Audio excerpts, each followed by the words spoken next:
또 젠틀맨으로 불리는 저는 아무리 화가 나는 상황에도 늘 평정심을 유지했습니다. 심지어 아내가 바람을 피운다는 사실을 알게 됐을 때도 최대한 화를 누그러뜨리고 젠틀하게 대했습니다.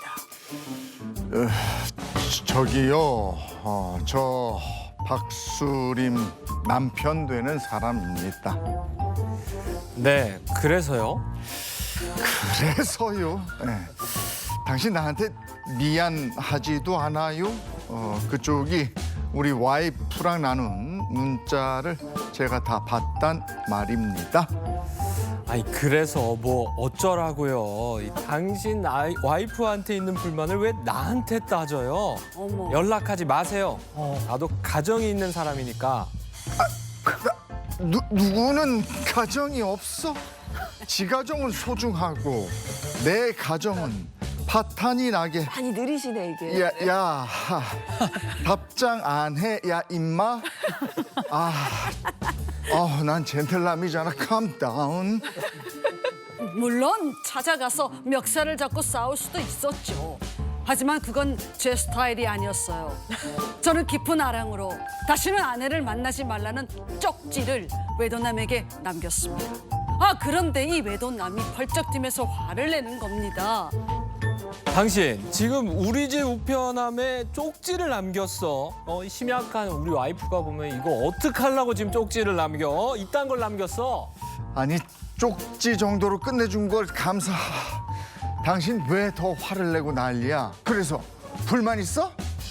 불만 있다, 불만 있어. 내가 지금 말이야 당신 경찰한테 신고할 거야. 딱 기다려. 여보세요, 여기 경찰이죠? 저 따라다니는 스토커가 여기 있는데 빨리 와주세요. 스토커? 야, 내가 너 좋아서 따라다닌 거야? 남의 와이프하고 바람 피운 사람이 누구야? 야, 이거 정말 이게 법이 우리나라 법이 그렇게 만만해 보여? 그런 걸로 스토킹 신고가 될 것 같아? 네, 그런 걸로 스토킹 신고가 되더라고요. 정말 황당합니다. 아내랑 바람 피우는 남자한테 경고를 하려고 했을 뿐인데 스토킹이라니 이 억울함을 어떻게 하면 좋을까요? 야 이게 외도를 뭐야, 막으려다가 이게 무슨 스토킹 소리야. 신고를 당했어요. 구체적인 사연은 어떻게 되나요? 네, 지난해 6월 이 남편 A 씨에게 일어난 일입니다. 이 아내에게서 낯선 남자의 기운을 느꼈던 이 남편 A 씨는요, 아내에 대한 좀 조사를 하게 됐는데요. 예상대로 아내가 이 B 씨라는 남성과의 외도를 하는 정황을 포착하게 됐습니다. 이 가장을 지키고 싶었던 남편은요, B 씨에게 다시는 아내를 만나지 말라는 이 취지의 문자를 보냈다고 하고요. 이 두 사람의 관계를 예의주시하고 있으니까 더 이상 이를 키우지 말라면서 일종의 경고를 날린 겁니다. 이런 문자 받은 상대방은 좀 뜨끔했겠어요. 일단 남편이 자신의 존재를 알고 있다는 거잖아요. 아니 이게 어. 이렇게 조용히 답변할 얘기가 아니에요. 그렇지, 아니지. 아니 문자 쪽지 이 정도 이거 거의 성인군자 아닙니까? 제가 남편이었으면 이 사람 큰일 났어요. 큰일 났어요. 이 교수님 참으세요. 네, 엄청 이거 봐준 건데 이것 말고 다른 조치는 안 한 건가요? 그렇지는 않습니다. 이 문자로 좀 부족하다고 생각했던 것 같습니다. A 씨는요, 더 확실한 답을 좀 듣기 위해서 B 씨의 집에 찾아갔다고 합니다. 직접 만나진 못했고요. 우리 아내를 만나지 말라는 쪽지를 이 우편함에 남겨두었다고 합니다. 여기까지 봤을 때는 이 A 씨의 행동에 대해서 이 B 씨가 좀 어떻게 대응했을 거라고 좀 보세요. 일단 집 우편함에 쪽지를 남겼다는 건 집 주소를 알고 있다는 그러네, 뜻이기도 그래, 하잖아요. 맞아. 외도를 했다면 뭔가 좀 불안했을 것 같고 하지 않았다면 굉장히 억울했겠죠. 그렇죠? 근데 만나서 얘기를 좀 해보고 좀 풀자 이런 생각을 하지 않았을까요? 근데 B 씨의 젠틀맨. 반응은 어땠나요? 사건은요, 이 뜻밖의 방향으로 전개가 됩니다. 이 B 씨가 A 씨를 스토킹 혐의로 경찰에 고소를 하게 된 겁니다. A 씨의 아내와 이 B 씨가 외도를 했다는 그 상황 말고요, 그 여부를 떠나서 A 씨가 정당한 이유 없이 문자 메시지를 보내거나 뭐 집을 찾아오거나 한 게 자신에게 불안감과 공포심을 일으켰다고 주장하고 있는 겁니다. 야, 우리가 이때 사자성어 쓰죠. 적반하장. 그렇지, 야, 적반하장. 이게 적반하장도 유분수라고 어떻게 이런 일이 있는지 모르겠는데 지금 완전히 방향이 엉뚱한 데로 흘러가고 있잖아요. 그러면 이게 지금 외도를 따지는 상황에서 완전히 무슨 스토커로 이렇게 확 넘어가 버린 거죠. 근데 상식적으로 따졌을 때 스토킹은 이성 간에 일어난 일 아니? 이거 동성 간이잖아요. 아니 이런 일도 스토킹이라고 볼 수 있는 거예요? 근데 스토킹 처벌법에는 네. 이성 간에만 처벌한다 이렇게 규정이 돼 있지 않아요. 만약에 여러분이 누가 따라온다. 네. 근데 같은 성별이 따라오면 안 무서운가요? 같은 성별은 무섭죠.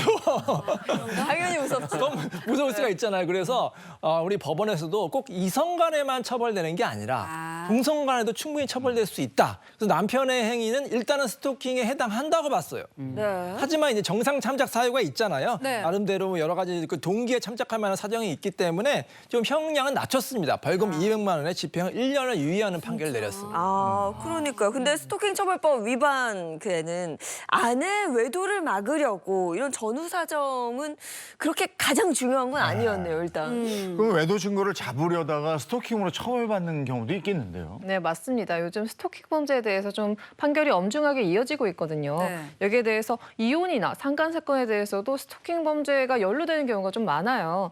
이 특히 배우자의 외도 증거를 확보하려다가 이런 문제가 생기는 경우가 많은데 왜냐하면 외도가 이렇게 공개적으로 이루어지는 건 아니잖아요. 그래서 숨기려는 걸 찾다 보니까 이런 문제가 좀 생기는 것 같아요. 실제로 지난해 대구에서는요.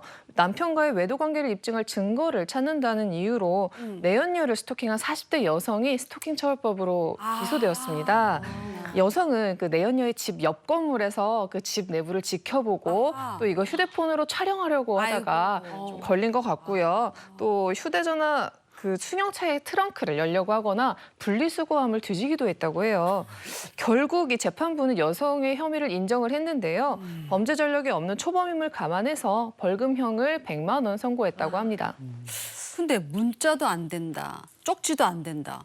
아니 배우자의 외도를 뻔히 알고 있는데 그런 거 못하게 하면 상대에 그럼 아무런 경고도 못 하나요? 경고는 할 수 있잖아요. 네. 옐로우 카드! 뭐 이런 거 있잖아. 대처 방법 알려드릴게요. 만약에 여러분이 배우자 바람핀 내연녀 내남 만났다. 그럼 어떻게 하실 거예요? 아무 말도 못할 것 같아. 난 주저한테 울 것 같아. 이효선 교수님은 막 머리채 잡으시고 머리채를 잡아야죠. 일단 잡고 시작해야죠. 글러브 껴야지. 잘 보세요. 머리채를 잡잖아요. 폭행죄. 그래 안 돼. 머리채 잡아서 머리카락 뽑았다. 상해죄입니다. 뽑으면 안 돼. 네, 그리고 회사 가서 알렸다. 명예훼손죄입니다. 이게 다 처벌받아요. 아무것도 못하잖아요. 네, 그래서 업을 하더라도 개인적으로 찾아가지 마시고 변호사를 찾아가세요. 법률 전문가를 찾아가서 법적으로 대응을 하면 여러 가지 방법이 있습니다. 예를 들어서 내용 증명을 보낼 수도 있고 뭐 그걸로 약하다면 소장을 보낼 수도 있는데 집으로 보낼 수도 있고 회사로 보낼 수도 있어요. 그럼 공개적으로 망신을 이제 줄 수도 있잖아요. 자 그리고 이제 판결을 받으면은 급여를 압류할 수도 있고 또 재산이 또 없다고 하면 집에 찾아가서 소위 말하는 빨간 딱지를 붙일 수도 있고 여러 가지 압박하는 방법이 있거든요. 그래서 아무리 화가 나도 사적인 복수는 하지 말고 법률 전문가의 상담을 받아서 법적으로 대응하시기 바랍니다. 열은 받지만 그렇지. 열은 받지만 어쨌든 제가 이 상황을 보면서 이게 법이 그전에 비해서 스토킹 범죄에 대해서 굉장히 강하게 대응하는구나 이런 생각을 갖게 됐는데 최근에 이제 스토킹 범죄 워낙에 많다 보니까 제가 듣기로도 스토킹과 관련해서 법적 대응이 되게 강경해졌다고 최근에 그런 얘기 들은 것 같은데 맞아요? 맞죠? 예, 맞아요. 원래 스토킹 처벌법이 있었는데도 불구하고 이번에 특히 개정이 되면서 강화되었거든요. 첫 번째로 원래는 스토킹 처벌법이 반의사 불벌죄였어요. 피해자가 이제 더 이상 처벌을 원치 않는다라고 하면 법원도 아예 처벌을 할 수 없는 조항이 있었거든요. 그런데 이제 피해자와 합의해도 처벌되게 됩니다. 이유는 가해자가 합의를 빌미로 보복 범죄를 일으킬 우려가 있다는 건데요. 제가 본 사건에서도 돈은 없지만 합의해주면 더 안 따라다닐게 이렇게 해서 피해자가 울며 겨자 먹기로 합의해준 경우도 있었거든요. 그래서 이제는 뭐 합의를 하더라도 처벌되니까 이런 부분 꼭 주의하셔야겠고요. 그리고 이제는 위치 추적 전자장치를 부착할 수 있도록 해서 가해자가 피해자에게 접근하는 것을 실시간으로 감시할 수 있게 되었습니다. 또 온라인 스토킹 처벌 규정이 확대되면서 처벌 공백이 있던 소위 SNS 지인 능력방 그리고 온라인 사칭 이런 것들이 스토킹 행위로 처벌될 수 있게 되었습니다. 마지막으로 피해자의 주거지 100m 이내에 접근하지 말라는 접근 금지 명령을 내용으로 하는 긴급 응급 조치를 위반하면 곧바로 과태료를 물 수 있게 개정되었습니다.